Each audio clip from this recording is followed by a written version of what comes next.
నమస్తే భయ్యా. ఆ నమస్తే తీసి గుర్తులో పెట్టుకుని ముందు అడ్రస్ చెప్పరా. ఒక్కడివే వచ్చి నన్ను బెదిరిస్తున్నావా? ఇలా రౌండ్ అప్ చేసి కన్ఫ్యూజ్ చేయొద్దు, ఎందుకంటే కన్ఫ్యూజన్ లో ఎక్కువ కొట్టేస్తాం.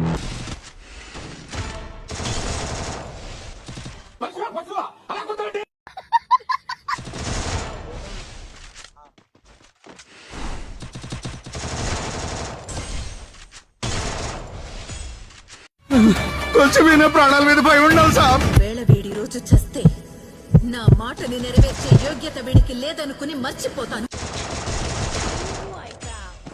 కరెక్ట్ రా.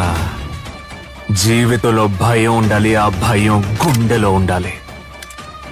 అయితే ఆ గుండె మనది కాదు, మన ఎదుటోడిదై ఉండాలి. నమస్తే భయ్యా. ఆ నమస్తే తీసి గుర్తులో పెట్టుకుని ముందు అడ్రస్